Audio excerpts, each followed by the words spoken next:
And now you can see the Backseat Mogul Show in all its video glory on our YouTube page at roughedge.tv.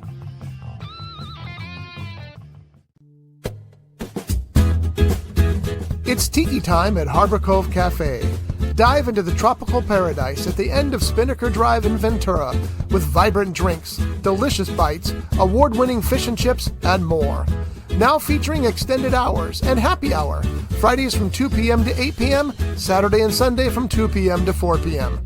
Harbor Cove Cafe, the hidden treasure at the end of Spinnaker Drive. Visit harborcovecafe.net for more information.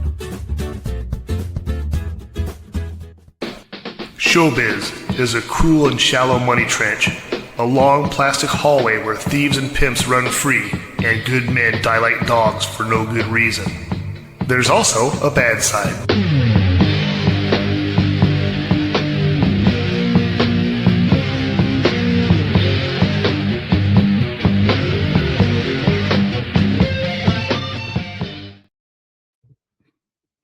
Why is that not working? No. Look at that. Hello. Somebody had pushed the wrong button. Ooh, See, this is what's weird. Let me tell you this story because this is weird. StreamYard, which is a program we use to broadcast, is a really good program. It's not cheap, but it's really good. It runs best through Chrome. Chrome is constantly doing updates. So when Chrome does an update, sometimes it gets itself ahead of StreamYard. So when StreamYard reopens, you either don't have any audio, you don't have any cameras, or you've got that little mini screen, which is the first time I've seen that. So it's just a very odd combination. Now, most people would probably rather see us like this, but they don't have that choice. We're going to run it like this. So I just wanted to say that. It is a very exciting day today. Oh, I am our Scott Bolton. I am the Backseat Mogul. That's Johnny D. We got Jeff Genet down there. And Jeff's got some big news here today because this is a very, very exciting day here on the Backseat Mogul Show that I'll probably screw up with buttons. Jeff, tell us what you got. That much. Wow. I couldn't think of a joke. That's the problem with being live. We can edit one in later if you want. Yeah, it's okay. Oh, right here. Okay. Okay. There you go. I got the trailer for the movie. Okay. First run, my movie. Now this is his the film that he's been working on for a couple of years now, right? Yes. Yeah, and you've recently got some speed going. You feel like you got some momentum driving you right now. Yes. And you've been working a lot on it. Too much. That's funny. He brought some speed to it. It'll make sense later. Yeah. For you guys. I wish it was making sense for me right now. Speed. Oh, I thought you were talking about making a drug joke. No. Because look at him. It's obviously a druggie. Got some? He's also got a little car on his hat. That's true. And is it Route 66 or Route 66? Well, it depends what part of the country you're from. You mean like woofs? Woofs and woofs, quarter, Soda, pop. That's true. beer. Beer and water, I think is what the combination is. Well, if you want beer water, just get some Bud Light. Yeah, hey, you know what? I'm kind of drinking beer water these days, so it's not so bad. All right. Do you have anything to tell us about this trailer before we attempt to play it? Yeah, it's just under a minute. I had a longer cut of a minute 30. I don't put the last half of the movie in there, so it was all the beginning stuff. And then everyone who saw it, I tested out with a bunch of people, and they're like, maybe it shows a little bit too much. So we cut out some more, and that's what we got. So it's the teaser length. I'm not gonna probably make another trailer at all because it is kind of hard to cut trailers for the movie.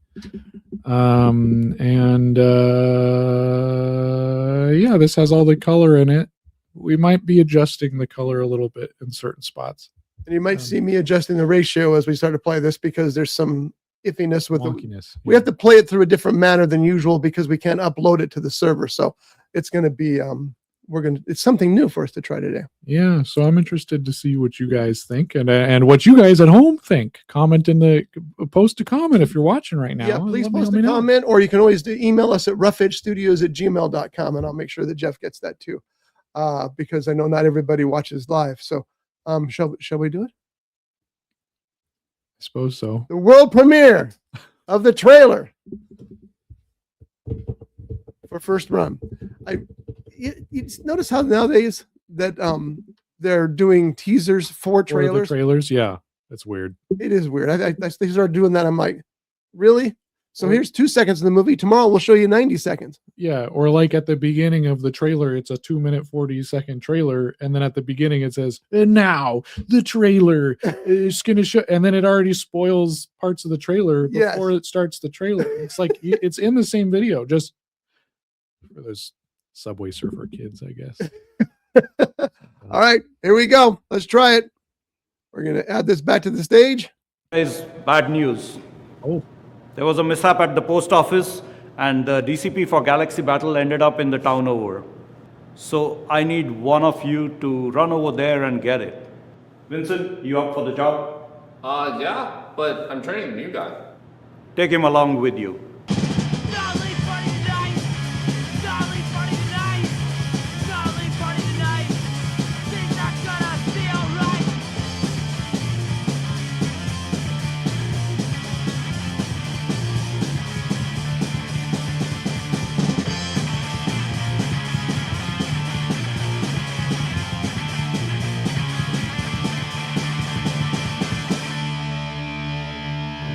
Great. Let's go, team. And I'm expecting you all back within the hour. We won't let you down. I'll be back later. Yep. And that's it. The First Run trailer. Nicely done. I like it. Yeah. Okay. You know what I like about it is it starts out and it tells you the story. I mean, the gist of the story. And then it goes into that music and the clips of it, of all the people in it and stuff. And you can get little ideas of what their characters are like, especially the guy sitting on the floor with the box in his head. And you get a feel for what's going to happen next. Mm-hmm. I like it a lot. And plus you got that one actor, and I don't know her name. She's at the end where he says, "Make sure you're back in 15 minutes." And she says, "I'll be back when I get back," or whatever. Yeah. She's hysterical. Mhm. She's very funny. Oh, she was the one that was behind the counter that Jumped over, yeah. Yeah, what's her name? Anna Price. Anna Price. She's amazing. She plays Bree in the film. Yeah, very good. So tell us more about the trailer here. So I kind of I wanted it to tell, like you said, a little bit of the story of what it is. You got to go run off in the movie and kind of set it up as like, oh, it should be really easy to do that. And then chaotic montage. And Right. then, okay, guys, let's go. You know, like everybody thinks it's going to be okay or be all right, as the song says. But you'll never know. Oh, and who's that song by? That is the song Gnarly Party by the band Gnarly Party. Great band. Yeah. Yes. Which they're not around anymore. That was a band that was back in high school. But yes. And Angel who did the song, he's in the film as well. Nice. So It fits perfect. It's a perfect fit for it. So nice work. It makes you want to see the movie, which is the whole point of the movie. And I'll tell you the other thing that's interesting about it is that and I always feel this way, so don't take this as personal or anything like that. But when you're on a set, I guess if you're the director, it's different. But sometimes it's hard for me going, this isn't going to work, because it just seems like, you know, there's a bunch of people standing around and other people acting and other people waiting and scenes that don't feel right. And then as I'm watching this, I go, oh, this feels like a movie. It does work. So that's a positive as well. So very good. Nice job, my friend. okay, cool, Yeah. cool. I was like, I don't know. I always get stressed about showing stuff. So yeah, we'll you know. Now, my daughter-in-law, Andrea, she has a friend who cuts trailers for the studios. Mhm. I can ask her to do this for you for free. She's not going to do it for free. No, it's. I mean, I this is the one. This Yeah. is that's one and all only. everyone's gonna get. You know. So Yeah. No, I was teasing because she's really good at what she does, but I can't I imagine how much she must charge a fortune for that. Mhm. And you'd know her work if you saw it. She's one of those people whose trailers are recognizable. So She does it. It's digital, right? Not film. no, she does it with film. You know, they take the digital splice? and they burn it down to film now. And then she takes the film and cuts and splice, and then they burn it back. Of course it's digital, John. I was believing him. Now, when I was in film school, we did cut and splice. Yeah, the stone tablets. Yeah. Yeah. Set 'em next to And each the little other. monkeys with the hammer and chisel. Yeah, that's right. We were talking about that. A lot of paintings on the wall. I don't know how people ever did that. I told you guys when we were talking about this last time. I did it with 8mm film, and it sucked. It was Can't easy. Imagine We were in the cave. We had this. Sometimes it was blood. Sometimes it was. Oh, sorry. I thought you were talking about the cave paintings. And remember the 1/4-inch tapes? Yeah. The audio tapes and sometimes the videotapes. How did they edit those? I mean, was it more cutting and splicing? God, I can't even imagine. Oh, the big blue marble. We had all that. Was it 16mm? Yeah, that was all shot on film originally and then transferred. And But the stuff that Bert would do, our producer we used to work for, was shot on video because it was cheaper for him to do that. And Bert was all about cheaper. Mhm. But so they'd have these giant, the tape was like this. 2-inch. Yeah, it was crazy. 2-inch. And they would cut and paste it. I just don't even, thank God for digital is what I'm saying, because that makes that job a whole bunch easier. I think you'll probably agree. Well, yeah, I mean, some of this stuff, just like, like the coloring that Pat has been doing and like the editing that I've been doing, like some of this stuff took me a week to do just for a couple of seconds, Yeah. just to map around, go frame by frame. And you think it's an 8-second clip, 24 frames a second, and I have to go every single second to map around this moving. Tedious. Yeah. Yeah. But I have fun doing it. Well, that's good. Yeah. That's good. Yeah. But it is tedious work. That's why if you're Steven Spielberg or George Lucas, you just hire somebody to do it for you. Mhm. So, I don't have that luxury. I got to do it myself. yeah. That's why it's taking so long. And then, you throw in, a family and a job and responsibilities. And You've been a busy man this past couple of weeks. yeah. Do you take, I was meant to ask you this, do you take summer off or so what do you do during the summer when you're not driving a bus? Or then the school doesn't need to be cleaned every day, right? Well, that's the thing is we have summer school. Oh, okay. Summer school starts a week after school ends. So we have a week where we got nothing and we're just kind of trying to do our jobs. But we also, during the summer, since the teachers aren't there, we take everything off the carpets. We clean the carpets. We let it air out for a couple of days, and then we put everything back. And then we do the same thing with the tile. That's essential. That All makes the sense. classrooms, Mm. but the classrooms are being used by summer school. So 90% of summer is we're just sitting around waiting for stuff to clear up. Something to open up. Yeah.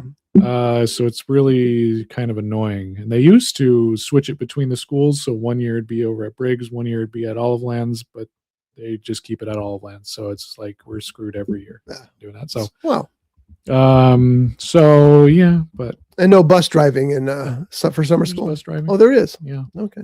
How long is summer school? the entire summer, pretty much. Oh, 'cause I think thought it you was only get- like 3 or 4 weeks. Oh, the summer. No, summer school starts a week after school gets out and ends the week before school gets in. Wow. Well, And school starts August like 20th or something, and when does school end? June 10th or something. Okay. Because I remember when I was in way back in the old days, in the days of cave painting and all that, where I went to school in the Midwest, we had 3 months of summer Mhm. vacation. I mean, truly 3 months. Yeah. And summer school, if anybody went to summer school, it was maybe a month long. Mhm. Yeah, no, it's definitely like a lot. now. That's how my mom kept me in line. Either you get a B in that class at least, or you're going to go to summer school. And I'm thinking, I ain't going to summer school during summer. Mm. So, and I didn't. Yeah, I was fortunate enough. I didn't have to go to summer school. Probably should have, but You can still make up for it. Yeah. I've been making up for it. Trust me. Is there any room for him at your school? Yeah, they're hiring bus drivers. If you don't drive like a psychopath. He's out. I'm out. Okay. I already filled that slot. The psychopath driver. We told you, or I told you about the time when we went to Vegas. Scotty left 45 minutes before I did, and he only beat me by 5 minutes. Yeah, because I'm not a psycho. Not only am I doing, when you go to Vegas, I do exactly 9 miles over the speed limit. I call it Jack Reacher speed because I read a Jack Reacher novel, and in the novel, Reacher knew you could go 9 miles over the speed limit, and the cops wouldn't pay any attention to you. I don't know if it's true or not, but I've always done it. So when I go to Vegas, that's what I do. As I'm driving to Vegas doing that, I get a text from John, and it's of his speedometer doing 110. I would rent the smallest, most economical car I could find. Mhm. And I wanted to check its limits. And I wanted to see just how fast I could get it to go. One time I rented a Chevrolet HHR. Can't even spell HHR. It's something like that.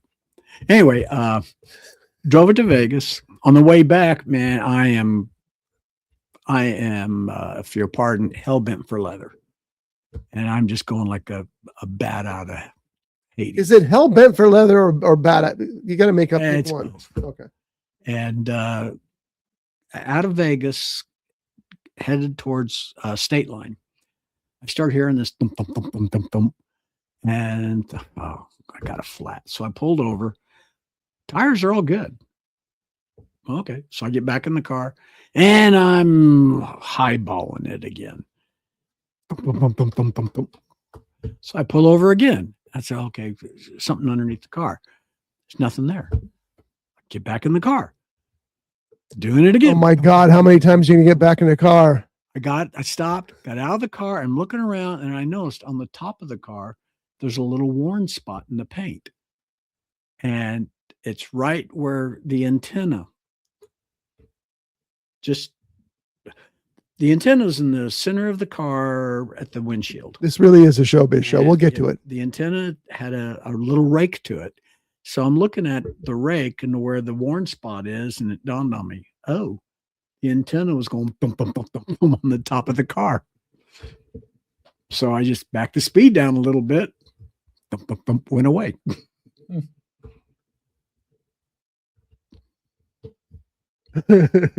Okay, so back to movies and stuff. There is a new release that was been out for a couple of weeks now that I cannot recommend enough. It's a movie from 1955, I believe, called The Big Combo. And it's one of these movies where the company that does it, Ignite Films, they are in the business of restoring classic movies. Now, there are other companies that do that as well. Film Masters comes to mind, but they tend to go to the science fiction side of it, like the giant Gila monster and you know, the more campy kind of films. Beautiful restorations. I mean, it looks like a brand new print, but it's, you know, a campy giant ant movie or something like that. Ignite does something a little bit different. They pick films that are a little maybe harder to find, and also that are more intelligent, I guess is one word for it. And the one they have this week is called The Big Combo. And I got the artwork for you right here. I do, I swear. The Big Combo. Now, The Big Combo stars Cornell Wilde as a police detective who's trying to bring down a crime lord played by Richard Conte. Both these guys, terrific performances, just amazing performances, especially Cornell Wilde. I always think Cornell Wilde as being in family films. Mm-hmm. And lighter G-rated fare. This probably was rated, if there was a rating system then, which there wasn't, it would have been rated G, but even though it probably should have been like a PG. But put that aside. So he is told by his police chief, now imagine this, you've been working on getting this guy for 2 years and you spent $18,000. We can't afford it. I was thinking, how much was $18,000 in 1955? And it was close to $100,000.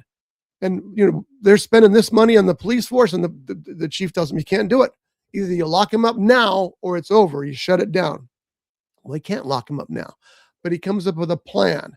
So he goes around the gangster to the gangster's girlfriend and starts working her with the thing that happens to her and lures the gangster into this thing.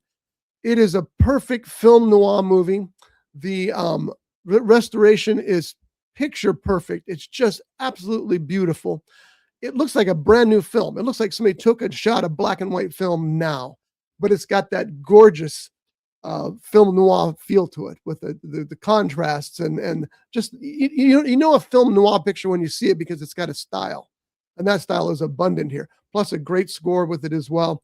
It's really super enjoyable. And when I was sitting there watching it at home, and when it was all over, my wife was beside me on the couch reading, and I turned to her, I said, "That was a great movie."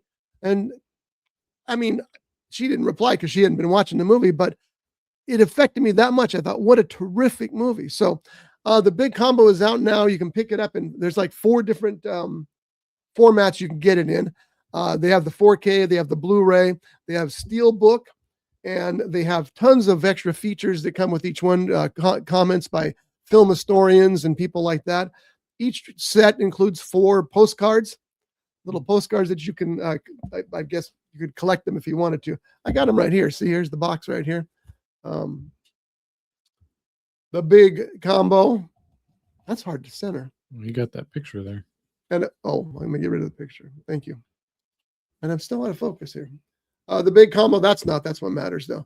And then on the back, it's got some more. Now doesn't that just scream film noir? And then, as I said, inside you've got the disc, and here's the postcards all wrapped up with a tidy bow and a nice little booklet too. It is a terrific set. It's not real cheap, but it's excellent. Jeff, I think, is going to try to fix my focus. He's a cameraman, That's good. That's as close as any of you wants. Okay, throw it back up there. No, throw the thing back up there so people can. Oh, this is the actual box art there. Oh yeah, much better. Yes. And I said it's a 70th anniversary edition. There's all kinds of artwork. This is the best artwork that I've seen on a box in a long time. And I wish you could actually see this in person because it's glossy and embossed, and it's gorgeous artwork. So you're getting your money's worth there. Every edition comes with those 4 cards. It's got essays by film historians. It's got a film noir introduction. They call those lobby cards, but they're really just postcards because lobby cards are generally bigger, right? You don't know what a lobby card is? Okay. They used to post them in theaters. They were large photos with the movie's title and stuff on them and a release date. Like a mini poster kind of with scenes from the movie. Anyway, this is one of my very favorite restorations of all time. It's just completely awesome. And it comes with a second film as well. The second film is entitled, which I have not watched yet, so I don't know. Well, just take my word for it. There's a second film, or I had the title here for a second, but it's gone now. But that's included at no additional cost. You get that second movie also restored, maybe not to the pristine quality that this film is restored, but very close. And 70th edition of it, as I said. Oh, The Crooked Way from 1949 is the second feature. And you get a second disc of that as well. This is the kind of thing you're going to want to put on your notes for when you go to a video store and you see it when they have their half price sales or whatever. That's the kind of thing you want to look for. This is a perfect rendition of a truly great movie that honestly I'd never heard of. And I probably wouldn't have paid any attention to it because, again, Cornell Wilde was more, in my mind, was more famous for family films. But he's terrific in this, and it's gritty and it's dark and it doesn't pull any punches. It's really, really good stuff for just as a plain movie as well as for this terrific restoration. But anyway, I wanted to bring that to your attention because Ignite Films is doing amazing work. The last film I think they did for this was Reanimator, the original Reanimator. Oh, okay. And they did a 4K restoration of that, which was just gorgeous as well. So keep your eyes on Ignite Films, and you'll see what they're up to out there. But this one was a real surprise. There was a Cornell Wilde movie that was made for TV, CBS, Gargoyles. that came out in 1972. Dang it! And I love Gargoyles. oh yeah, it was really good. And Stan Winston, who did special effects artist, I believe he won an Emmy for it. Oh, is that the one you're actually talking about? Yes. Oh, So when you said Cornell Wilde, that was the first thing that popped in my head. yes. And I love that movie, Gargoyles. It's about a scientist who discovers that there's a race of gargoyles living in the desert. And they had a lot of rubber suits for a lot of people. And each gargoyle was a little different. It wasn't like there were groups of them. Each one was a little bit different because of the way that the story explains it. It was also a very good movie. But again, it still felt a little bit like a family film because it wasn't terrifying. It was a little scary if you're a kid and you didn't know what rubber suits were. But it's just interesting that they did that. And that's available on DVD as well. But mostly, I think Cornell Wilde was famous for, like, the Jungle Cruise pictures and things like that. That's just what he did. But this is, I just can't say it enough, and you probably think I have, but I was just blown away by this package and by this film. What are you looking at now, John? No, I was looking at some different Cornell Wilde movies. Oh, yeah, like this one here. It's called Roadhouse, and it's not the Roadhouse that we know of. I would never expect that of Cornell Wilde. And it was 1948, and it starred not only Cornell Wilde but Ida Lupino. So that could still be a Richard film Widmark. noir, Yeah, especially with Ida Lupino. and it was directed by Gene.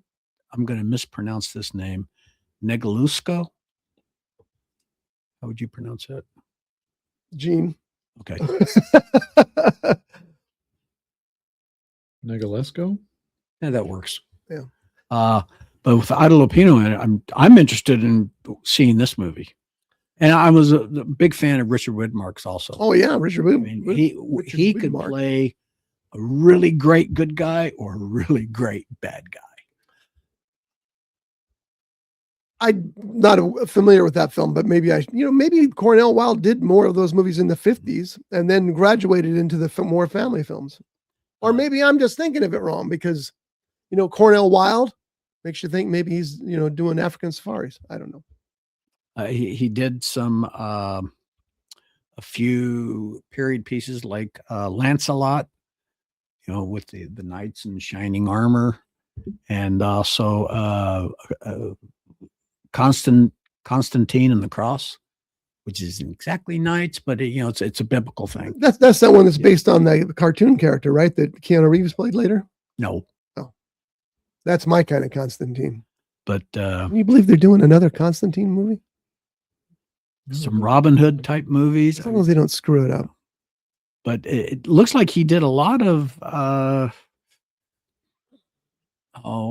what was those? The Grindhouse movies. What? B movies? Yeah, a lot of B movies. But he was not a bad actor at all. No, and he's terrific in the Big Combo. You got to see Big Combo. Okay, I've talked enough about Big Combo. Now, the other big news this week is that they had the Buena High School showcase, and Jeff was there, present at the thing. He was one of the judges who voted on the films. I was as well, and we both agreed that it was a really good batch of films. Mm-hmm. And so the showcase was on Friday night. Yep, that was last night. Yes. Wow, this week is flying by. So yeah, tell us what happened. Tell us what went down there. I went in, I sat down. That's There's a the good start. logo. They had an intro. Well, Miss Graves let the kids put it on. She said this is the first time and the whole time she's been teaching that she didn't have any part in setting this up. So she let the kids do it. So I guess one of the kids decided, we should ask the wind ensemble for the music program play music as people are walking in and sitting down and stuff. So there Very was nice. live music. They played a couple of movie themes and stuff from How to Train Your Dragon and Incredibles, which I thought was a really nice touch. And then they started the showcase, which the kids set that up to. They spliced it all together. They did the transitions and junk like that. And then just cycled through all the films. I'd noticed that they had done a few changes to some of the movies because with the judges and stuff, you can add notes like, hey, maybe fix this, maybe fix that, or whatever. And I know I had a conversation with Miss Graves about a couple of films.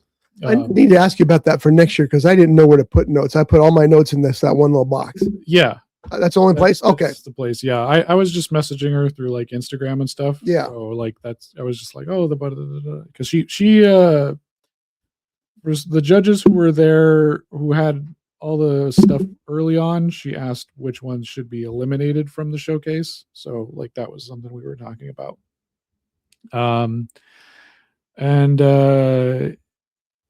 It went through the thing. It went really well. I think the only thing that I would have done, would have suggested differently, is they played Squinting at the Sun first, which is, it's a very slow kind of dialogue heavy. Yes. And I think the intro to like that they started out with the showcase was like so high energy, and then you go into that and it's kind of like it requires all your attention. That really does. And I think that kind of like jarred the audience a little bit. So but I have the award winners. You want me to? I do want to hear these. Okay. So let's see. Now, how many judges were there? Do you know? I have no clue. Okay. But here is a judging panel of professionals, film enthusiasts, and alumni of Buena's filmmaking program screened entries and voted to determine winners in the following categories. That's the thing that says here on the brochure that I got. So I had a couple of friends who I got in on this as well, who used to be alumni, because I know a lot of alumni from this class who happen to work at the movie theater. Of course, that makes sense. Even though I didn't know them in high school, they started working at the theater, and that's how we met up. Can you start with the one that actually won? Make that be the last one that you tell us, like a countdown. How about just let him do it, John? Okay, sorry. Like one, it's a little late for that, dude. Like best short for the last one, or are you talking whatever about like the nominees? I didn't write down the nominees. Oh, well, I think they were all nominees. Oh, okay. I'll tell you what, it's your segment. You do it. There's an idea. Okay, so I'll kind of go over what they're about, because obviously you don't know. You didn't go. If you did go, good for you. Good for you. For John didn't go. He didn't see any of these films. So I would have liked to, but I didn't. Yeah. So I'll so for best acting was Squinting at the Sun. That also got best screenplay. And that was it. It was just best screenplay and best acting, which I don't know where the screenplay section was, because we were talking about that. Yeah, well, I didn't see that at all. I didn't see that either. But I'm glad that got that, because that deserved the screenplay. Absolutely. At least. But it did get best acting and best screenplay. And I guess for best actor too, they gave it to a specific actor in that project, which I didn't know that either. I'm sorry. What does that mean? I'm confused. For best acting? Yeah. Like the award was given to one of the actors in the film. Like, I guess you could specify which one did the best. Oh, okay. I didn't know. I thought it was just for the film. So instead of like a best actor, best actress type category, it was a best acting, and then it was that's all we got to vote on was best acting, but unless we just missed a subcategory. So Squinting at the Sun, that one was definitely my favorite, and it was yours, right? That's absolutely right. Yeah. So here, you explain to it it was shot over my house. Which that has nothing to do with it, but I recognize the area. It is a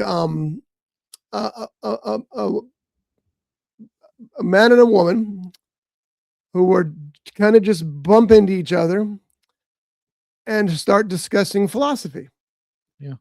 and the existence or non-existence of God comes up, and other topics come up, and it's just a full-on conversation between the two of them that is utterly fascinating from the beginning to the end.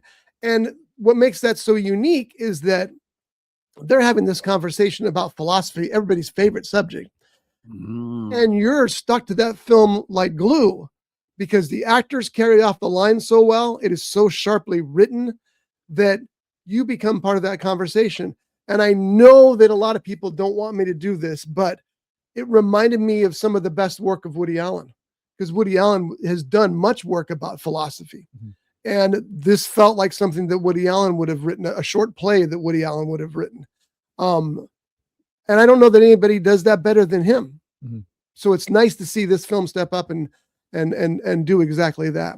Yeah, there was a lot of dialogue that these kids had to remember too, and I think they did really well with delivering it in a realistic, like it didn't feel like they were reading a script or whatever. It wasn't two kids in a classroom discussing it. It was two people talking.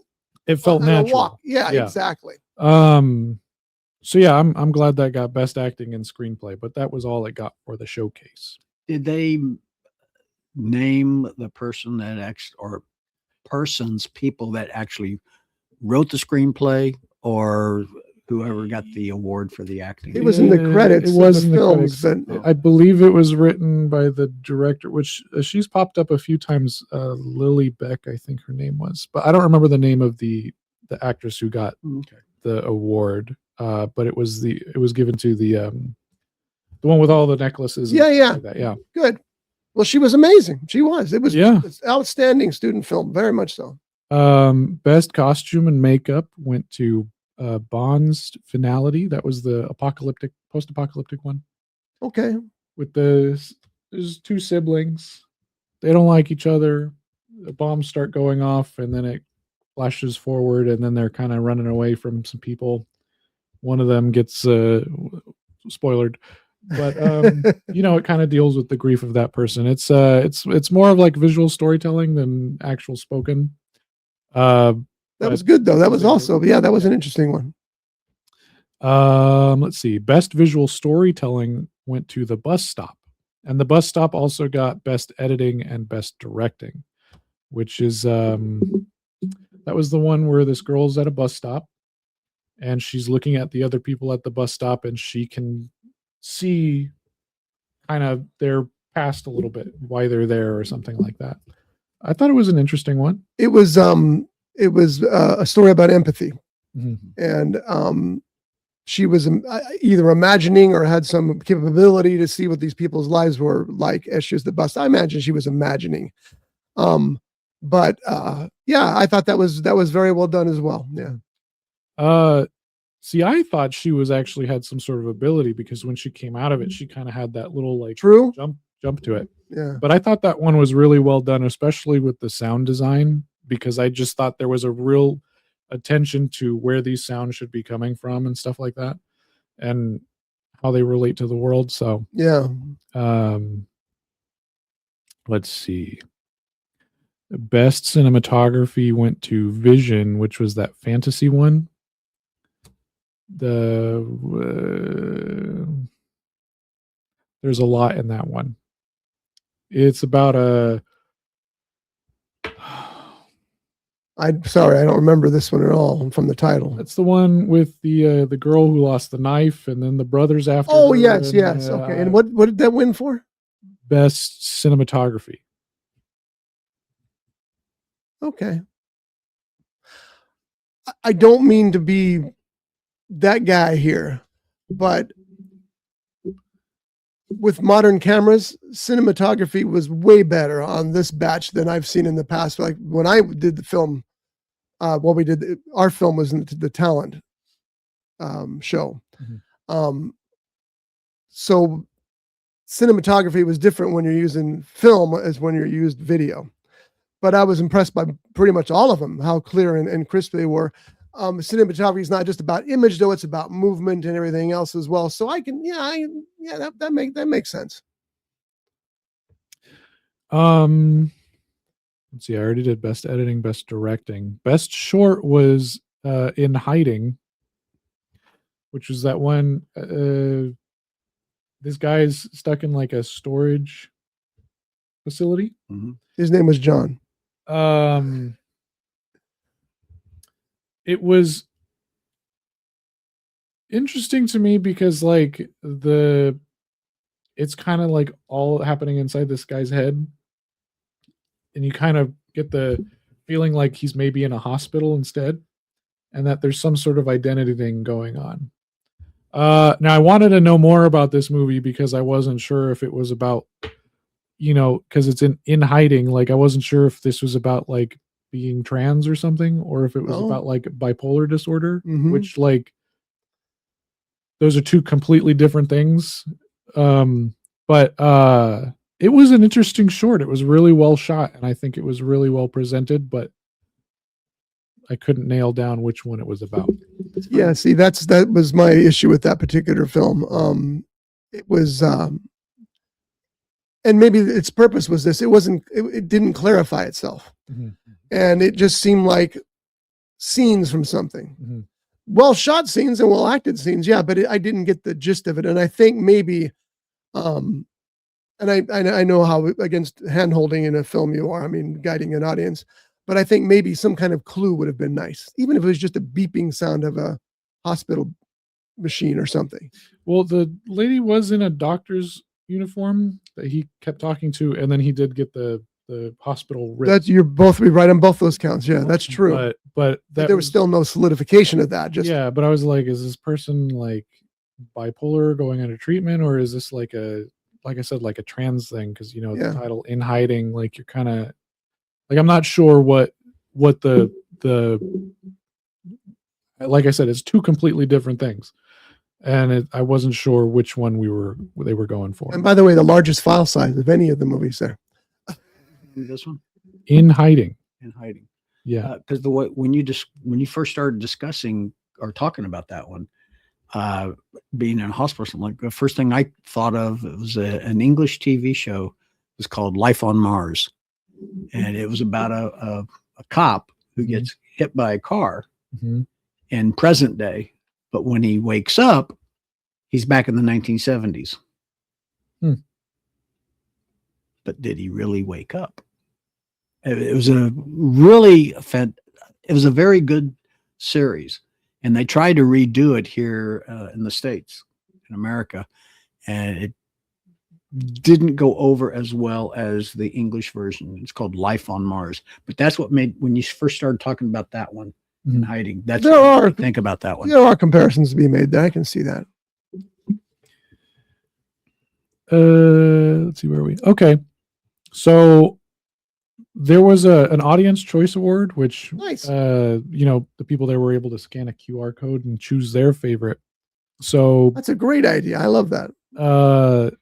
It was pretty obvious because this short finished out the showcase, and everything kind of looked different being up on the screen as opposed to like on your computer screen and stuff.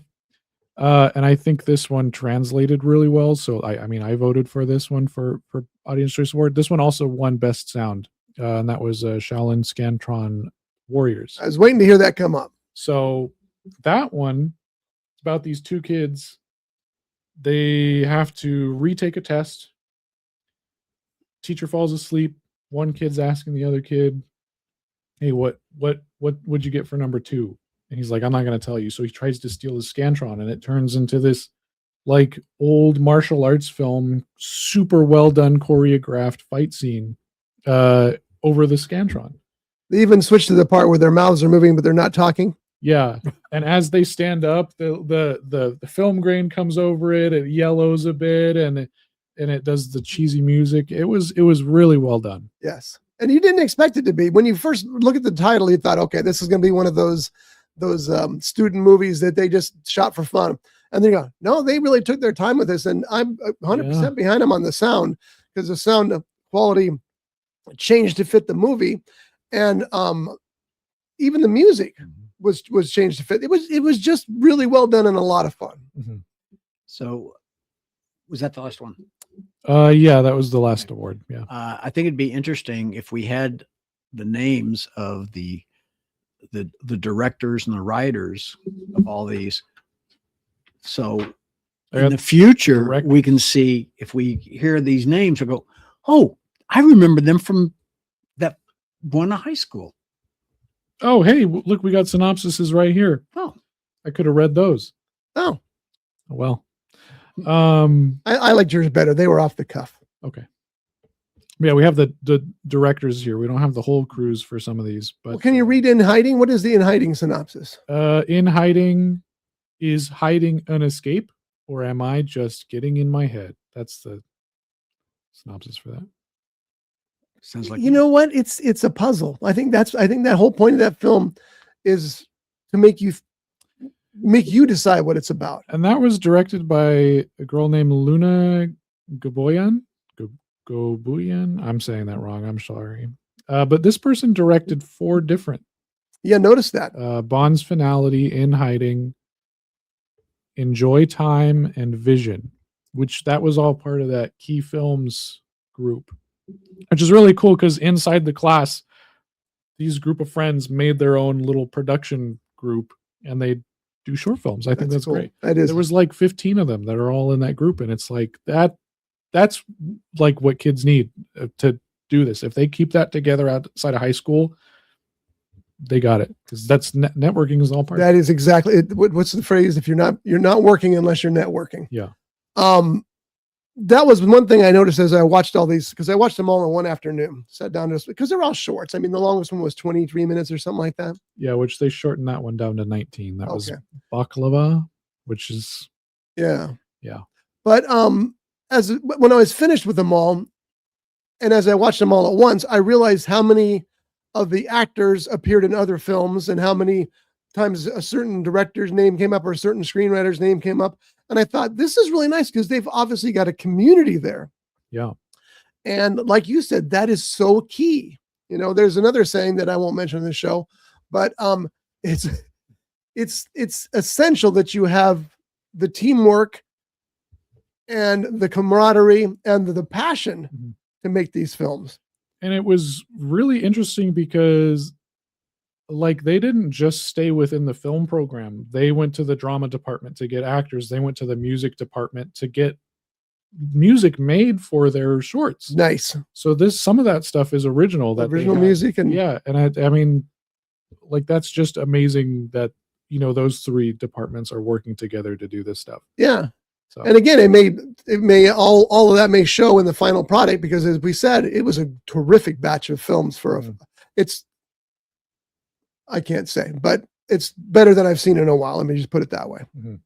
no, Yes, that's true, but that's the foreign version. exactly. Yeah. Reading the short little synopsis of Baklava, his life got stolen in a second, and he's seeking revenge. Now, when I saw the title Baklava, I thought it was about a Greek pastry. well, there is a Greek pastry inside of it. Oh, okay. Yeah, thank you. That one was interesting. That one was the 20-some minute one that we saw. And that was apparently the first short film that these kids had done. 'Cause those are first years. Okay. And that's funny the that thing. that's the first short film, still the longest film in the festival. Right. Which, I mean, that's great. I think that's you know, you're going for it. Which that's the thing about this is the showcase featured not only, you know, freshmen, but through all 4 years of the film program. So I think, you know, all of them were competing against each other, and I think they all did really well, strongly against, or, you know, together. You know, Exactly. really, Competing, but also working together. yeah. Okay, this one up here says old number 7. A cowboy captive to his cravings makes a deal with the devil at a crossroads. Well, I didn't like that one at all because it's obviously a story of me. No, that's obvious. it was very good. Actually, I gave that best costume. I thought that was. Okay. I really like that one, but I'm very biased to Westerns. So I was like, I don't remember what I gave that one, but I was like, I really enjoyed that one. It was very, the visual storytelling was really good because that one was also one with no dialogue. Now, where it says his cravings, is that old number 7, which is Alcohol. Yeah. okay. Yeah. And there's a lot of good It's Jack visuals. Daniels. Yeah. Well, There's a lot of good I visuals. don't think it is in the movie. Was it Jack Daniels or just a jar? I think it was just a jar. Yeah. But the song that they played. Yeah. mentions That's Jack where old number Daniels. 7 comes from, right? Yeah, there was some good imagery in that.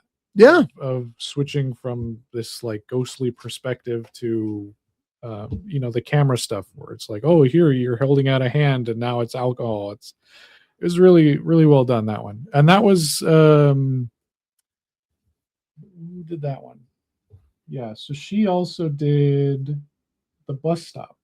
But Avery Booner? Buner, Buner. I think, yeah. So I mean, they did really good, and I think part of the same team that was on Shaolin Scantron was on that one, the Western. Impressive. Yeah. Of all these, how many in total, or is this the total? No, this was only about.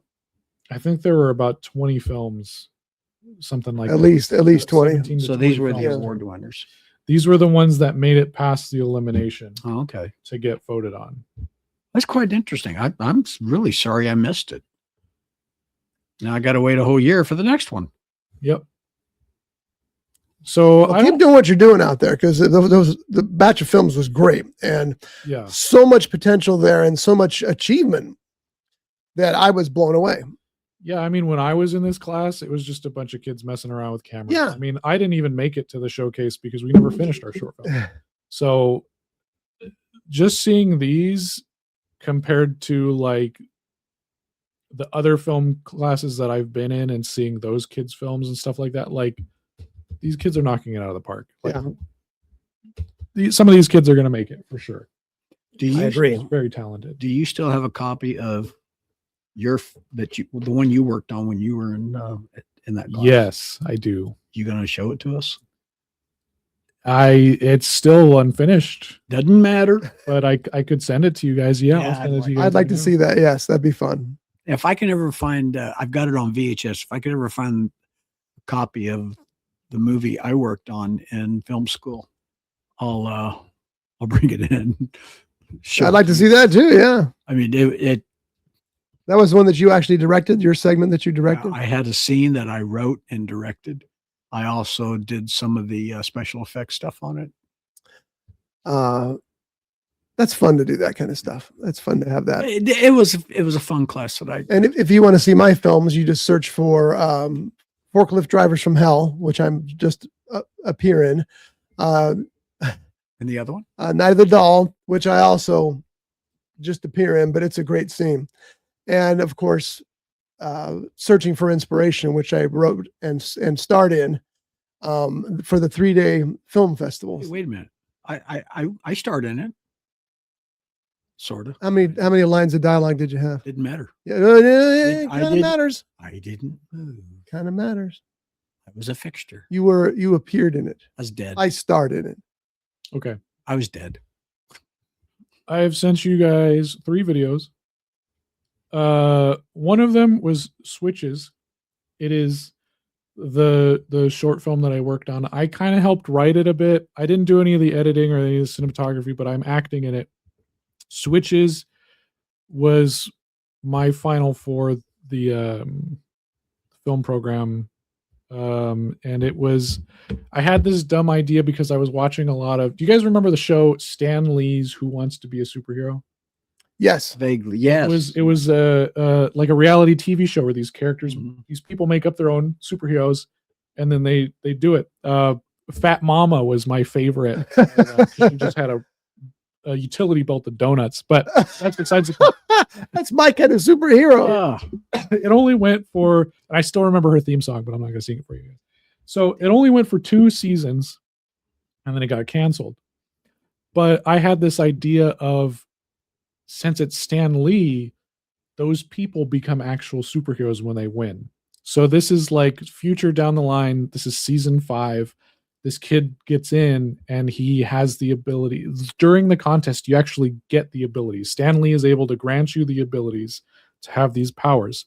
So he had the power to switch lives with people. So he accidentally switches lives with his bully.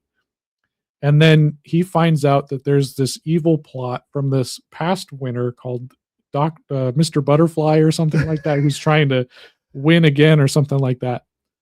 So he has to stop him. Now that sounds great on paper, right? It does. In execution, you'll see, didn't work out. Really? But I also sent you guys 2 other videos where for economics class we had to make a commercial for a product, and so my wife, then girlfriend at the time, she was first semester, so she asked me to help her make it. And this was kind of like my test of next semester. I'm going to be in this class. I'm planning ahead now. I'm going to see what test limits I'm going to play with her grade and see what I can get away with. And so hers is the Axe Anarchy for her, the deodorant, and then mine was the Tyson chicken. I sent you guys both of those. Oh, awesome. Well. So, okay, cool. Those are that's my high school resume right there. I actually wrote a TV commercial. Yeah. I'm not going to name the product here, and you'll find out why in a second. I don't know why this happened, but it did. I don't want to name the product, but we were hired to create this commercial. We were hired to place the commercial. It got 1 airing on some home shopping network, I believe. How many do you think we sold this product? 2. Well, the way you're talking, I'm going to say none. Yeah, none. Oh. Not 1. And I remember afterwards it became a big, I wasn't part of it, but everybody else was pointing fingers. Well, it was your problem because you didn't put it in the right ad time, or it was your problem because you didn't place enough ads, or it was your problem because you were a bad actress in the commercial. And even me, and it was your problem because it was a badly written commercial. It wasn't. It was pretty damn good. But it was just kind of like, man, I stay the hell out of the commercial business. This sucks. Mm-hmm. But yeah, we sold none. But again, the only place you would learn about this was from that commercial that aired once on some station in Texas. You'll have to tell us off air. I will. I hope I've got the commercial on Betamax because I wanted to save it when things went to hell. I kept my copy of my commercial. The second film school that I went to, we were editing. They wanted us to individually put these trailers together. And I picked one of the Terminator movies. And I thought what I put together looked pretty good. Did it start out in a world? No. I had a lot of action in it, especially with the T-1000. Robert Patrick's character. That's the one where he rides the motorcycle and ends up into the helicopter and becomes a helicopter pilot. Mm-hmm. And I thought if I could find that copy, I'll show that to you guys as well. But they said I put too much action into it. But that's the whole point of a trailer. Especially that kind of a movie. But here's the thing. Did you tell the whole story? Because apparently that's the new way to make trailers is to tell everything that happens in the movie so you don't have to go see the movie. Well, not back then, because this was back in the 90s when I That's what dude, that's been for life. I don't know why they do that. They show you a trailer and there's no point in going to see the movie. So yeah, fill in the blanks. Did I mention that my trailer has nothing from the last 45 minutes of the movie? You did. Okay, good. Yeah. I just wanted. And your trailer doesn't show everything that's happened in the movie. That's what's perfect about it. It's like, here's the setup. Here's the shit that's going to happen. My apologies for that. But it was, that's cool. It worked out really well. That's the way trailers should be. Not, in a world where this guy beats up this guy and this guy beats up this guy. And now it's revenge and this guy's going to die. And here's all the surprise cameos. Yeah. Yeah. I like the way you say in a world when actually it's in a world. There was someone who said, no, you can't do that. And then someone else says, oh, yes, I can, but no, you cannot. Sorry. That started pretty good. Yeah, thank you. Then it went to hell real fast. I am really looking forward to first run. Me too. Before we go any further with that, though, here are the filmmakers from the Buena High School filmmaking community. And it looks like the audience was pretty full. Yeah. And Nice. they had to move it because they have 2 theaters. So they have the big auditorium where they have the entire school sit in there, and that's where they have all their presentations and junk, the plays. And then they have a smaller theater where they have the theater class and they do the practice junk and all that. They used to have the film showcase in that, but because it got so popular, they had to move it to the bigger one. Oh, And good. it was pretty packed in there, especially down the middle. How's the Dolby sound in there? It's iffy, and the screen. Yeah, I see that. That's why everybody asked that. The pull down screen. Yeah, it works, but I wish that screen could be a bit bigger. Yeah, I can see that. But I mean, Hey, just to thank God they're doing it, you know? yeah, I mean, if you're not sitting in the back, I mean, I'm sure you'll be able to see it in the back, but I think what they got is great, you know. And Yeah. I'm really, really happy that the program. And if you're in the back, just take out your phone and zoom in. Yeah, there is a couple people taking out their phones. Shame on you, people. That's one of my pet peeves. Yeah. And this guy's getting bad at it again. He got good, but halfway through a movie, all of a sudden I get this light flashing in my eyes. What are you doing? You're at a movie. You watched a movie, John. Oh, sorry. Oh, No, I don't want to hear excuses. I don't care if they called you and told you your leg was broken and you can't get up after the movie. Leave it off till the movie's over. how'd you get there if your leg was broken? That's what I'd like to know. Speaking of which, we went to see Mortal Kombat 2. A lot of broken legs, sort of. Kinda. Yeah. He broke his leg, but he's up again. I don't know. I'm going to try something here for the first time, folks, because You gonna hit me? no, they say that you can move this now. Oh, there you go. Transform. Autobot. But I don't know how to do it. So Roll we're out. gonna Oh, forget that. you got it. You get the little dots on the side. There's little dots on the side. Oh, look at that. Oh, is that happening in real time? Is that live? That is live. Wow. It's magic. No, I want to keep transforming. Okay. All right. So but we're You can good. hit save right there. In the Oh, that's bottom quite true. corner. Can you teach this class? Which class? Jeff helps a lot with this The one that you're StreamYard. doing right now. All right. So That's pretty cool. Mortal Kombat 2, Jeff had seen it the week before and thought it was just fine. No, I thought it was fun. Yeah. I enjoyed it. Yeah. And so Johnny and I went to see it. And well, go ahead and give your take on it. I'll tell you the storyline basically. It's Mortal Kombat 1. Okay, go ahead. Considering I never played any of the Mortal Kombat games, did not see the first Mortal Kombat movie that I can remember. I may have, I don't remember. I thoroughly enjoyed this movie. And honestly, I think one of the main reasons I wanted to see this movie was because of Carl Urban. He's so great. I just, everything he does, I just like Carl Urban. But I enjoyed this movie, and his character, Johnny Cage, clean that That's up. not his full name. I know it, but it's the family show, and I didn't want to say it. Cover those ears. I thoroughly enjoyed this movie. I really did. I liked the story. I liked the filming, the special effects, the acting. Fight scenes were great. Oh yeah. Well, the choreography of the fight scenes, it was just really, really good. The special effects. And now a lot of CGI, I'm more of a practical effects guy, but I thoroughly enjoyed this movie. And that's my take on it. Yeah, I enjoyed it too. I will be honest. For the first quarter, I found myself drifting. All of a sudden I go, wait, I should be watching the movie, not thinking about this. But it changed dramatically about the midway point, and I was hooked the rest of the way in. So that was all good. I'm sure it helps if you're familiar with the characters. And the only way I'm familiar with the characters was from the last movie. And how long has that movie been? 4 years, 5 years now? Yeah, that came out during COVID, I think. Yeah. So see, it's been a long time since that movie's out. So, but if you're familiar with the characters, that's going to help you a lot in this.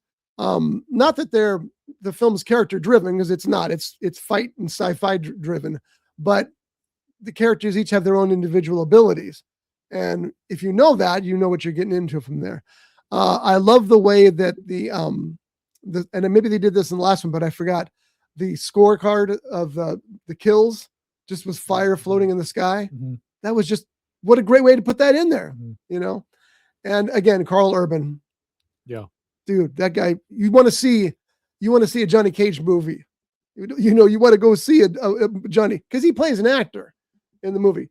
And the actor's name is Johnny Cage, who plays in action movies. And you want to go see action movies starring Johnny Cage. And the best thing is, what's his superpower? He's just extremely good looking. And those sunglasses. When he puts those sunglasses on, you know it's serious. I like the way he opens up the sunglasses. Yeah. Yeah, and then he pushes them up with the middle finger. Yeah. It's just like, so good. It was so cheesy and perfect. But yeah, it was definitely worth seeing, especially if you like the first one. So I would highly recommend it. What are you looking at now, John?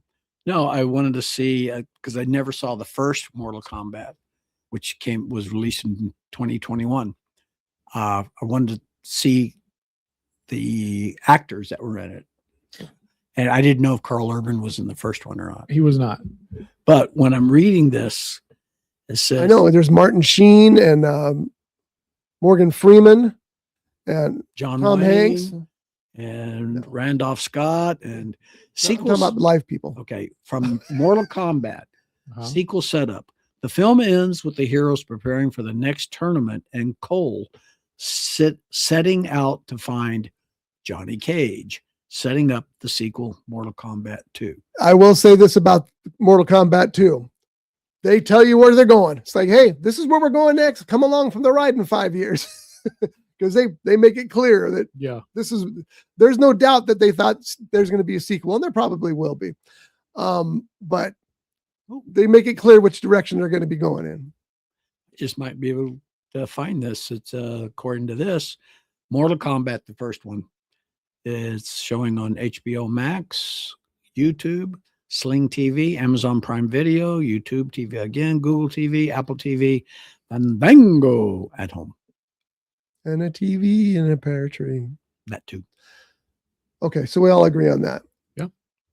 All right, now I got a bone to pick with Jeff. Uh-oh. What did I do? And it's going to be a bone to pick with a lot of people because I know how popular this is. I've watched the first 8 or 9 episodes of Backrooms. What the hell? You know what? I just don't get it. I mean, I know what's going on, and maybe I need to go further, but the first episode, there's no dialogue. There's just static, and then it ends after 90 seconds. Yeah. There are those like 30-second long things, and where it's just visuals, and you're like, what the hell is this? And then it's all part of, like, you got to read into some of it. I mean, I did like the scary monster dude. He was cool, but he's only in it for a couple of seconds. Did you get to the what is it? Video found footage 2, the like 45-minute one? No. Okay. I think that's where I went, nope, enough of this. Oh, so should I continue? You got to commit to the bit. I committed. How many did you do? I want to say I watched 8. Okay, I want to rewatch them all. I haven't watched them in a while. And maybe just wait for the movie and then go see the movie. I want to be prepared for the movie though. But he's setting it up where you don't exactly have to know all the other stuff. If you do know the other stuff, you know the other stuff. But if you don't, you'll be fine. Now, this is about what? Good question. No, I mean, what? Let me break it down here. So there is this, Stranger Things, right? Yeah. The Upside Down, how it's kind of like a reverse world of ours, right? I've actually not seen any episodes of Stranger Things. What the hell, John? Oh, but he's worried about you knowing. Yeah. You know all these cop shows and you don't watch Stranger Things. You never watched the Eggo Waffles. Hey, did you guys ever watch Policewoman? Who the? No. Angie Dickinson, baby. Woohoo. So the Backrooms is there's this alternate reality that people have accidentally slipped into. I believe it's because the government somehow found out about this, and they're trying to figure out how we can get inside this world and capitalize on it. right? But they've hired a contractor, right? Isn't there? So aren't they a contractor that's doing the work? Yeah. Okay. So they're meddling with this pocket dimension, let's say it is. And because of that, we're seeing effects on the real world. So normal people, let's just say you touch this wall, you slip through it, and you're sucked into the back rooms, this world, this pocket dimension. Or you can drop a ball onto the floor and it goes through the floor into this pocket dimension. Which ruins basketball. So yeah, you should see the car crash. What about bowling? Yeah, that too. So people start getting lost in it. And these researchers get sent into this pocket dimension to try to map it out, to try and figure out what exactly it is. And at first, it just looks like empty office space. And there's chairs clipped into the walls or into the floor. It's just weird. But the deeper you get into it, the more complex it gets. And there's one of the videos that are later on, and it's the director's favorite video is where the scientists are studying one of the lights on the wall, and they think that this pocket dimension is just recreating what we can see, right? Just there's a wall, there's a refrigerator, there's a table, whatever. But when they look at the lights, they realize that it has labeling on it. It's branded. It's these specific type of light, and they can even track down where it was manufactured. Like these lights were made in Pennsylvania. Why is it recreating these lights? And it gets kind of deeper into that it's recreating memories from within the people who step into the pocket dimension, and they're expanding beyond that. So that's why the first person to step into it, which is not confirmed, but it's believed through the community, the first person to step into it, it was only in it for so briefly that's why this dimension was able to get the yellow rooms or whatever, and it just started recreating that. But the more people that step into it, the more complex it gets, because you're messing with more memories and more. It's like it's creating a whole different world. Yeah. So nobody knows how expansive it is. Nobody knows what it is, but they're trying to capitalize on it for housing or storage space or some nefarious reason. And there are creatures in it. And we don't know how these creatures come about. It's theorized that it's explained in the videos and stuff like that. But it's this whole complex thing where you kind of have to watch, and then you're like, wait a minute, this video connects to this video, and this video connects to this video. And it all kind of explains these little things, but not all of it's out because it's still a work in progress, but it's just expanding the lore of this idea. And I don't know, I kind of like it. When you first started talking about how you throw something at the wall and it goes through, it reminded me, there was an episode, it was either Twilight Zone or Outer Limits, one of those type of shows, where this little girl falls through the wall.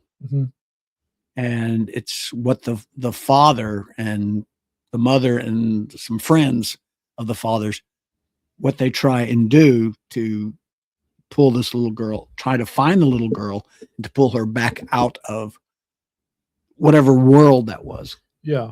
So I'm wondering if that's where they got that idea from. Maybe it could be, but it started off with a post online of just these weird pictures, liminal spaces that look normal but off, like just empty office buildings, stuff like that they just look weird. So people started picking that up, and then they started writing their own versions of it. But this guy on YouTube, he's the one who's kind of like the forefront of this, because it took off with him. There's other people who do like the creepypastas or the little video games and stuff, and it's not as popular, but this series is kind of like, this is what you look at when you look at this sort of idea. What's it called again? Backrooms. Backrooms. All right, you've intrigued me enough to go back to it. Yeah. I'll go back, and because I stopped it right before that. I'm sure it was right before that 45-minute episode, because I was like, first of all, there's all this found footage movies. This one feels like real found footage, because it seems like some of the footage they could have done without, but that's how they found it, and so that's how they're broadcasting it. and also the look of it. It Oh. almost looks like a security film kind of camera thing. And those aren't real sets. That guy made everything in Blender. No way. Yeah. All of that you see, that's all in Blender. That's all him on his computer, Wow. just making those worlds. And he hides everything with the video camera look. Nice. And it's just amazing to look at. And if you It watch is. that I never other would have guessed series- that. If you watch his other series, The Oldest View, he's walking around in a shopping mall and he's doing 100% made in Blender. Wow. And it's like you wouldn't even, but he painstakingly made all that stuff. And it's you can't tell because he doesn't really show other people. But if you watch the other people that like are walking through in the back rooms or whatever, you can kind of tell, oh, that's a computer animated person. But it's hidden so well behind the guise of a camera that you're watching it through camera footage. That explains that first monster that you see, because Yeah. he's creepy and weird. And I was thinking to myself, is that a costume? Is that a puppet? How do they do that? But it's all that Blender. And what else was I going to say? Something. I just like the found footage stuff. Yeah, I know that you're a even big if it's fan of that. bad. Like I love watching the found footage. Oh, I got a movie that'll turn you off of that. Please don't. Most of that movie is and I mean most of the movie is somebody running away down a completely black tunnel from a monster, and the screen's completely dark. There is no image whatsoever. Which one is that? I'm not going to say on the air. I'll tell you off air, Oh, okay. because they sent it to me to review, Oh, and I did a while ago. And if you can dig that out, you'll know what it is. But it was, yeah, it was in theaters. I thought, how sitting in a theater watching 8 minutes of somebody chasing through a tunnel in complete blackness doesn't work. 'Cause I've I'll seen- give it another shot. I will. I'll give it another shot. So yeah, I mean, it might not be for everybody, but yeah, I enjoy it. it felt a little bit like somebody was trying to pay tribute to David Lynch Mhm. in the way that the visuals worked and things like that, but not quite all David Lynch, if you know what I mean. Mhm. Yeah, it's definitely, I could see where like, where you're watching Twin Peaks and you're like, what the hell is going on? Yeah. Like if you read into it and you really pay attention, there's people who have entire breakdowns of what's going on, and especially that second season or that third season, the remake or the revival series. And I think it's Backrooms is kind of similar in that sense, where the clues are given to you. It's just not spelled out what everything means. So you Yeah. kind of have to like remember and put the pieces together and be like, oh, this is interesting. Like there's context that's hidden in a way. So Okay. All right. I'll give it a shot. I was just looking up that one I was talking about. It was that episode. It's called Little Girl Lost, and it was an episode on Twilight Zone. And Probably written by Rod Serling. it's based on a short story by Richard Matheson. Okay. But who wrote the script? Uh, It might have been Matheson, because Matheson wrote many of those episodes too. Richard Matheson, amazing writer. If you go to a bookstore and find a Richard Matheson book, just buy it. I guarantee you'll like it. It was season 3, and it was episode 26. It says, in the episode, a young girl named Tina rolls off her bed in the middle of the night, slipping through an invisible portal in the wall into another dimension. Even though her parents can clearly hear her crying for help from her bedroom, she is completely invisible. With the help of their physicist friend Bill and their family dog, they realize a doorway to the 4th dimension is open, and they must race to pull her back before the portal closes forever. And in that 4th dimension, there are these creatures. yeah, see, that sounds pretty similar, because there are things too where like in that longer episode, someone's lost in there and they hear someone on the other side of the wall, but that person, you kind of piece together that these are like pockets of time where that person is talking to you, that because there's this house that's recreated in the Backrooms, and this guy is lost in it, and he hears someone talking on the other side of the wall, and it sounds like he hears, because the guy on the other side of the wall is able to hear him, and he's knocking on the wall, he's trying to get him out, and then you hear him slip through, but he doesn't come to where he's at.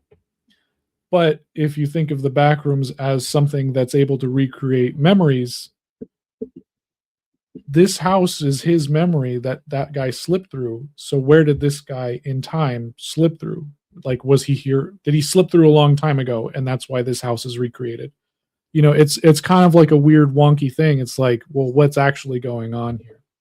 And then, you kind of get a hint at where those creatures come from too. So now you've watched all of it, right? I have, but it's been a while. Okay. So I want to rewatch them all before the movie comes. Yeah, I'm going to finish watching them because I do want to watch them before the movie. But like I said, I was just a little put off by how confusing it was. And these are on YouTube. Yep. I also watched an older movie called Something. No, hold on. I got to get my list. Bone Lake. Bone Lake? Yes. Oh. Now, the trailers for Bone Lake looked awesome. They really did. That came out this year? No, I think it was, okay. Okay. I think 2024, actually. Yes. But I wanted to see it because the trailer looked really good. Especially there's a scene that's the most beautiful scene in the whole movie, and beautiful might be the wrong word for it, but it's a pile of cars at the bottom of a lake that near the edge of a pier. So, something's going on. That's how the movie starts, by the way. I'm not giving anything away because it starts underwater with that pile of cars. But then it starts. And this couple is going to an Airbnb that they've rented for the weekend, and they're trying to rekindle their relationship. Sure enough, another couple shows up at the same time and says, hey, we booked this place as well. They decide that, you know what, they're both there. They're both going to get their money back because the owner screwed up. So why don't they just stay there together this weekend and make what they can out of it? Now, I don't know about you guys, but that story's been told like 9 times in the past 2 years. It's when I was watching that scene, I thought, have I already seen this movie? Because it's been done so often on television. But no, this was a fresh take. And then the characters become the typical, the characters you'd expect. The people who were there first, they're, a nice couple. They're having their issues, but they're a good couple. The couple that comes in after, they're party hardy, and there's some weird vibes going on about them. Again, I've seen this before, but I thought I'm going to drive through it, watch the rest of this movie. And so I did. And there's a surprise that's not a surprise when it finally shows up. There's some blood. There's some nice fight scenes. There's one in particular that I really enjoyed. Nothing really scary about it. The vehicles at the bottom of the lake are explained and used to a certain degree, which was kind of interesting. But overall, when it was over, I thought, thank God that's over, because it was a haul. It was so familiar as if I'd seen it before. I hadn't. And it's just super cliche. Everything about it was cliche, from the story to the acting to everything, except for that pile of cars, which was a brilliant move because it got people in the theaters. Now, I looked it up at Box Office Mojo, and worldwide that movie made a stunning $2.2 million. But it only cost $1 million to make. So not bad. But as far as, there's better horror movies out there than this one. Well, is this the one with James McAvee? No. Okay. No. I didn't recognize anybody in this movie. Well, one actor I kind of did recognize, but the rest of them, no. Bone Lake. Bone Lake. Don't go looking for it. You'll be sorry. Okay. That's not interesting. Yeah. And another movie I saw this week, which I just fell in love with, and this is where my geeky side comes out. Remarkably Bright Creatures. Now, this is a Netflix movie, and it stars, as you can tell, Sally Field, America's sweetheart. To this day, she's almost 80, but she's still America's sweetheart. She plays a widower who works at a small aquarium. She is the cleaning woman. That's how they describe her, the cleaning lady. She's the cleaning lady. That's basically her character's name. And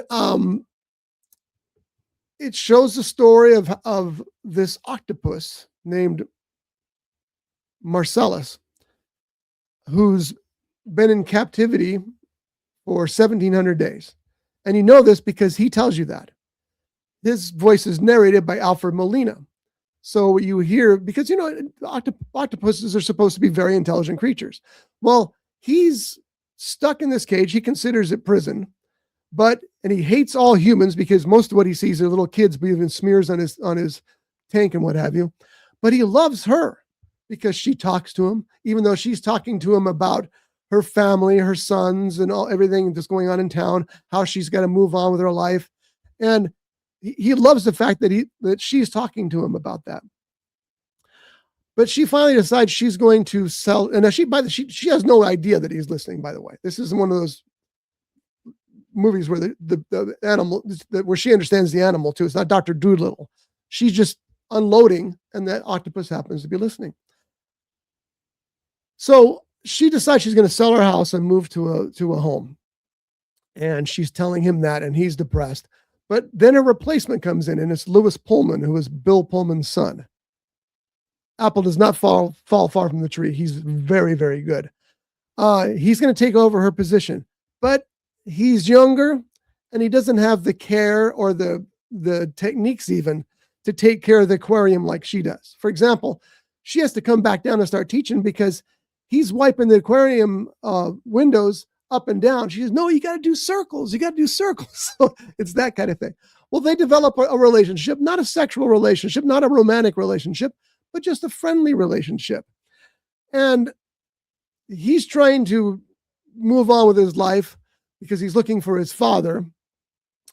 And that's all I want to tell you about that part of the story, because at that point, things start to get complicated.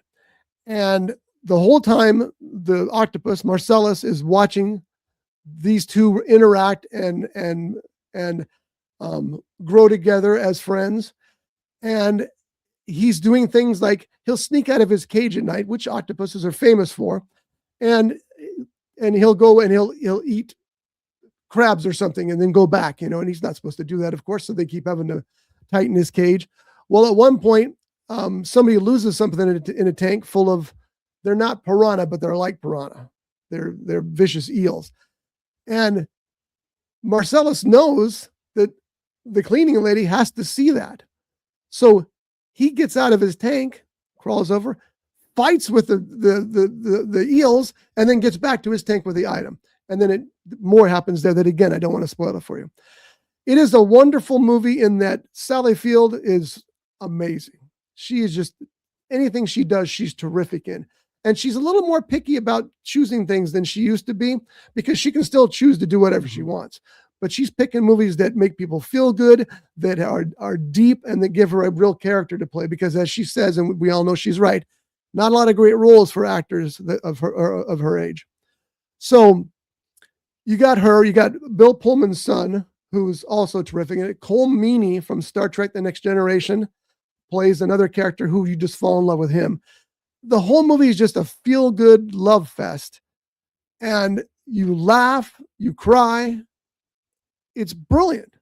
And it's just the kind of movie we need nowadays. We need just a fresh, clean, happy movie that still has some emotional depth to it. It's not just a silly farce, but you leave the screen, because it's not in theaters. I wish it had been, feeling good about it. So I heartily recommend Remarkably Bright Creatures, which is what Marcellus says, humans, some of you humans are actually remarkably bright creatures. Sally Field, Gidget, The Flying Nun, the Smoking the Bandit, Oscar winner. Yeah.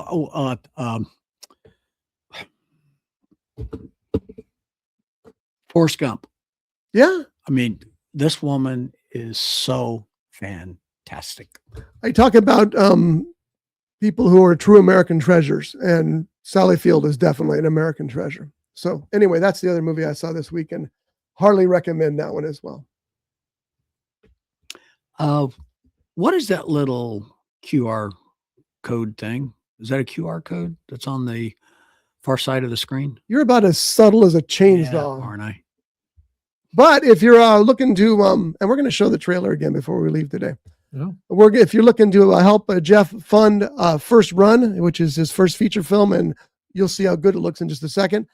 Just scan that little code there, and it'll take you to the GoFundMe page, and you can slip them, $300,000-$400,000. That'd be very appreciated.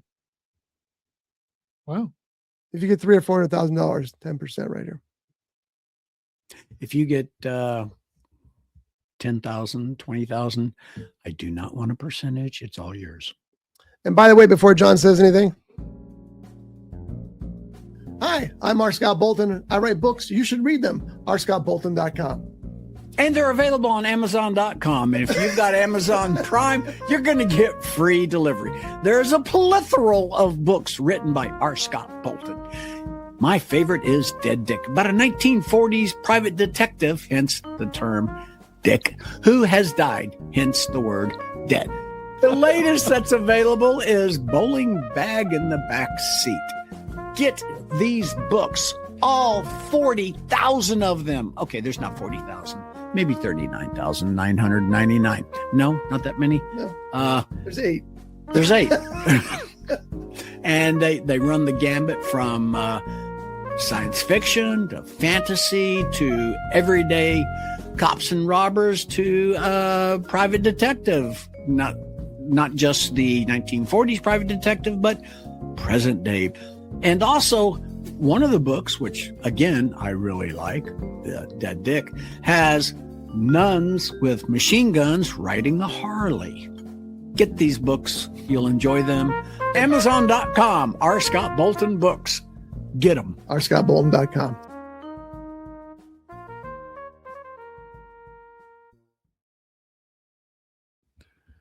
We had to get that out of the way because I know you all wait for it and with bated breath. So just remember, Amazon.com, you want to look up R. Scott Bolton Books. They got it anyway. Yeah. So next week, we're going to talk about Speed Racer, the movie. There's a very special place in my heart for this movie that apparently didn't get found when I saw the movie because I didn't like it. But that being said, I'm going to watch it again. Jeff just loaned me his Blu-ray, and I've heard a lot of good things about it since. So I'm looking forward to seeing it again. I was a big Speed Racer fan when I was a kid, of the cartoon, of course.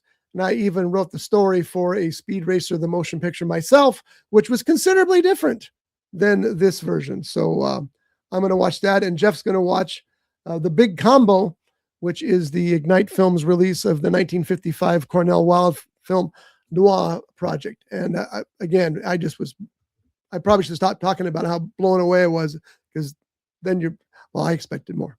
So I'm going to look. We got nothing for you, John. Oh, okay. I'll look through my collection. I got some new stuff, old new stuff, whatever you want to say, that I haven't put on my list yet. So I'm going to look through that and pick one or two that I'm going to watch. And I don't know how I got addicted to this again, but I was at the thrift store yesterday. I had 5 DVDs in my hand. I always grab them first so nobody else grabs them, and then I check the discs. 3 of them went back. So I ended up with just 2, but it's an addiction. I always wait till the first Saturday of the month. Actually, I go in before the first Saturday of the month so I can find the ones that I'm interested in, and then I come back and hopefully they're still there. You were such a liar. You hide them. You told us you hide them. But they're on that rack at the very bottom. I didn't say that. Nobody looks at the very bottom. That's true. You have to get in the floor to get to the very bottom. I can do that. Yeah, I do. I look at the floor. And the way my back's been feeling lately. Oh, speaking of that, I did survive my spinal injury the other day. It was fun. At the Y? Yeah. John does continuing education. He's the victim in the continuing education at the YMCA. I'm one of the designated victims. Wait, there's more than one? I think. Oh. Well, I can't be a little kid designated victim. Why not? That's what I said. Yeah. You're an actor. He's an actor. Give you a lollipop, you're set. It's acting. Brilliant. And he's in a specific movie that's coming out later. Yeah. Which we're going to play the trailer for right now and say goodbye. So watch the trailer again for First Run. Oh. It's still there, I hope. And also go to your local theaters. Just go. Yeah. Any movies you guys looking forward to this week? I'm gonna go see Obsession, Mandalorian, and Backrooms because I think those are both out this week. Oh, is Backrooms out this soon? I think so. It's either this week or next week. But I know Mando's out this week. Yeah, I was going to look up Mando because I was reading about the reviews. Now, again, don't pay any attention to the audience reviews in this because they can be skewed too easily. But I don't want to tell you what I've heard until I pull it up. Is it there? This is the way. There you go. Oh, it's Star Wars, the Mandalorian and Grogu. Oh, they don't have the reviews popped up yet. But I read that they're about split even. People hate it. People love it. I heard the same thing. Yeah. And some people are going to hate it just because it's Star Wars and they don't like what Disney did with Star Wars. And I get that. But at the same time, if the movie's good, don't rake it over the coals for that. It's like people who give reviews. Oh, no, if you're one of these people, I don't like you. They buy a movie on Blu-ray and then they give it 1 star. And you're like, well, why'd you give it 1 star? What's wrong with you? I'm thinking that the case was cracked when I got it. Yeah. Come on, talk to Amazon about that, not me. Anyway. So what about you? What do you want to see? I want to see In the Gray.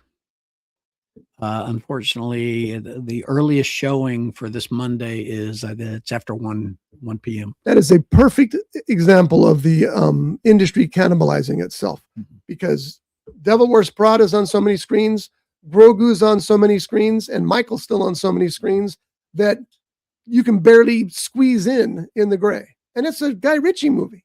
It should be on, a lot more than squeeze it in there. It's got Henry Cavill in it. So, yeah. I'm interested. It's going to bomb because it can't help but bomb by not being in enough theaters. What's the new movie with John Malkovich? This is John Malkovich? No. Said the new one. I don't remember. It's one where he's like a CIA agent. Oh, yeah. And I can't remember the other guy. They go to like Easter Island or something.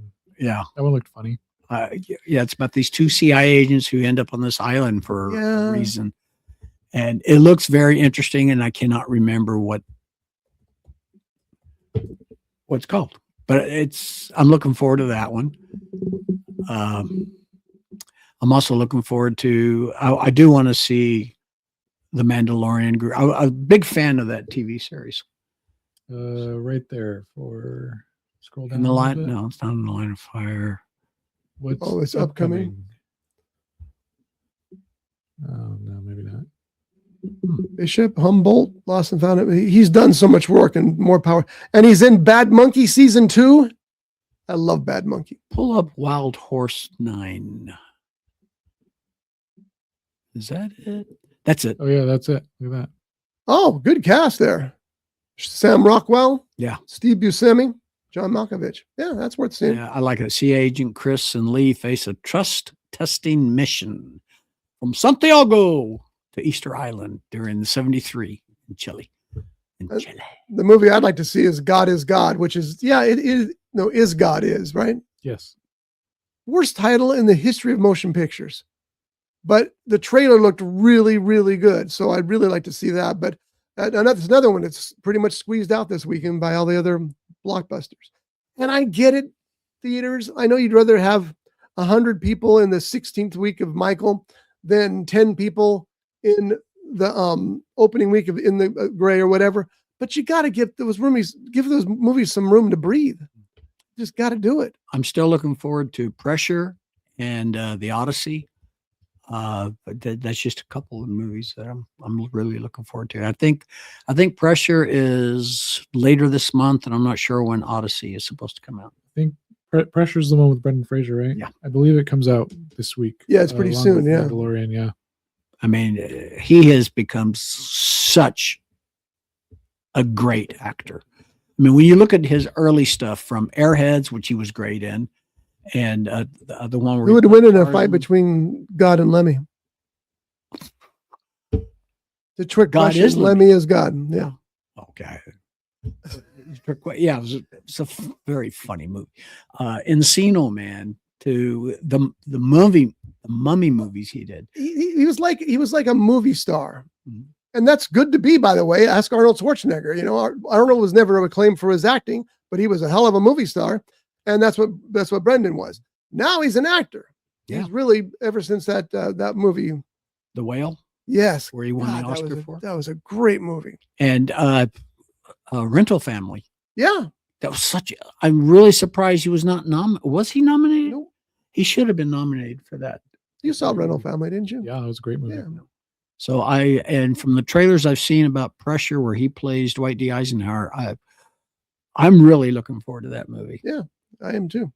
So there's lots out there to see, but And Is God is just like I said, the worst title, but the trailer looked incredible. So I again try to find a place time that is playing. And the movie The Odyssey, it's about Ulysses. I think it's like a 10-year span that he's away from home. It takes place back in the days of Helen of Troy and Back in the days of the Odyssey. but before you watch that one, see if you can find the Kirk Douglas No, don't Ulysses, do not. because that was really Maybe it was. Watch it afterwards. Watch Oh, this yeah, one with okay. fresh eyes. Or read the That'd be book. my recommendation. Read the book. Or read big, the- long, thick book. It's not that thick. I have it. It's like that. Oh, it's not like a Tom Clancy book. I thought it was a really thick book. No, Have you read it? I have. How is it to read? And I mean, because I've got it on my Kindle because it's free everywhere because it's public domain. But I haven't read it because I'm concerned that it might be a little Like poetry-esque. yes. Okay. Yeah, I haven't been able to read like the Divine Comedy because it's like I'm reading 6 pages and I'm like, what the hell are they talking about? And then there's a picture of a leopard. I'm like, oh, that's what they've been talking about. No, it read fine. I Yeah? was able to get everything. I read it back in 2019. So it's been a while, but I remember getting through it just fine. Okay, I'm going to read that this year then. I'm going to put that on my list and actually get to it. Because you're right, it's not very long, but it's just, I finally got around to reading Moby Dick, which is very long, but I'm so glad that I did because it's an amazing book. I read another book recently that reminded me of Moby Dick, but I can't tell you the title of the book on this show. But anyway, so that's why I've been holding off. But I would recommend reading the book before you see the movie, but don't go see another movie. Just let it speak for itself, then see the other movies. Don't you agree? I mean, that's Okay, we'll do it that way. Either one of you told me you saw or were going to watch The List of Adrian Messenger.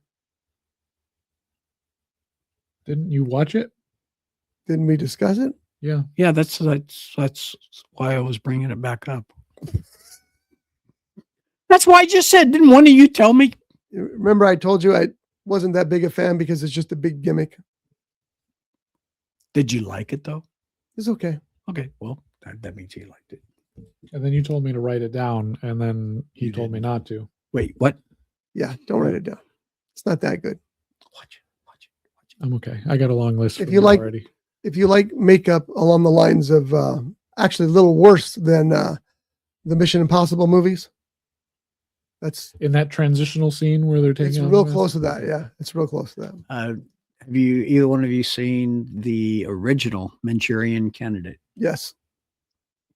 Frank Sinatra. Yeah, it was a really, really good movie. And I got to tell you, the remake Terrifying because it might be happening right now. and the remake with Denzel Washington as the Frank Sinatra character, again, fantastic movie. Well, I don't know. Denzel, he's not that great an actor. I love Denzel. But if you get an opportunity, the Frank Sinatra Manchurian Candidate, he was really good in that movie. He was. And he didn't sing. And Dean Martin was not in it. It was What's not he a gonna comedy. sing? I'm gonna shoot the president. You're gonna join me at the event. Oh, that would have been Pretty pretty good. good. That was Sinatra, and that it wasn't. But And never mind. I'm out of here. What? but you didn't do Would the you stop talking so we can go? Scooby Dooby Doo. Thanks. That's a good point. You're welcome. All right. We'll see you next week. We're going to talk Speed Racer. We're going to talk Big Combo and whatever John watches. Mhm. And we're going to try to find In the Gray, but I don't know. We're going to be able to do it. I wonder if it's at here in Santa Paula. That's what I was going to ask Jeff. What? If In the Gray is playing out here. I don't know. Where do you live? Right across the street. And you haven't memorized all the showtimes I yet? don't go to that theater. I drive to Oxnard. We may have to do that. Yeah. We got to find it. So, all right, folks, we'll see you next week. Thanks for watching. Thanks for listening. If you're listening and you want to see the show, which then that's at your own risk, just go to roughedge.tv. Give us a like or subscribe. It doesn't hurt you, but it helps us. And that's all I got. Everybody good? Oh, hey, did anybody give us any feedback? One guy did, but I didn't want to repeat it in there, and it was mostly about you. Oh, you're welcome. I didn't know my comment showed up. All right. See you later, folks. Bye. Bye. Brought to you by The Grape, Ventura County's premier jazz venue and cocktail lounge, located at 2733 East Main Street in Ventura. For menu and music schedule, visit them online at thegrape.club. This has been a Rough Edge Studios production.